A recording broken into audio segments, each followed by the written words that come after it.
মঙ্গল অমঙ্গলের মালিক একমাত্র আল্লাহ, এই বিশ্বাস লালন করে পহেলা বৈশাখে ধারণ করতে চায় জামাত ইসলামী। রাজধানীতে বৈশাখী শোভাযাত্রায় অংশ নিয়ে এসব বলেন দলটির নেতারা। জাতীয় প্রেস ক্লাব থেকে শুরু হয়ে রমনা পার্কে গিয়ে শেষ হয় শোভাযাত্রাটি। আগামীর অগ্রগতির ভিত্তি আনোয়ার ইস্পাত, স্ট্রংগেস্ট স্টিল সিন্স 1978। রাজপথে পহেলা বৈশাখের চেরোচেনা রং, সেই আয়োজনে অংশ নিয়েছেন জামায়াতে ইসলামীর নেতাকর্মীরাও।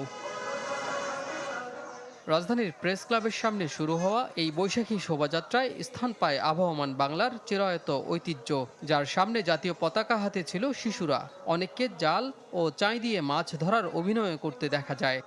ইসলাম সকল সংস্কৃতিকে ধারণ করে, যেটা তার তৌহিদ এবং রিসালাতের সাথে কন্ট্রাডিক্ট করে না।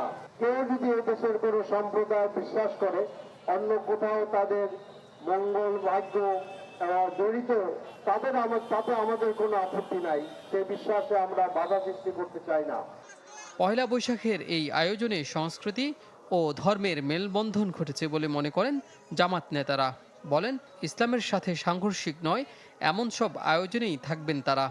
আমরা আমাদের ঐতিহ্য সংস্কৃতিকে আমরা হারাতে দেব না। পৌত্তলিক এবং বিজাতীয় সংস্কৃতির মাধ্যমে আমাদের ঈমান আকীদাকে লুণ্ঠনের যে প্রতিযোগিতা শুরু হয়েছে, সেখান থেকে আমাদের সাহিত্য, সংস্কৃতি, কৃষ্টি, কালচারকে আমরা উদ্ধার করবই। নববর্ষের নবস্বপ্নে নব উদ্যমে জাগো, এমন প্রতিপাদ্যে এই বৈশাখী শোভাযাত্রার আয়োজন করে জামায়াতে ইসলামী, যা শেষ হয় রমনা পার্কের সামনে। কাজী ফয়সাল, চ্যানেল 24, ঢাকা।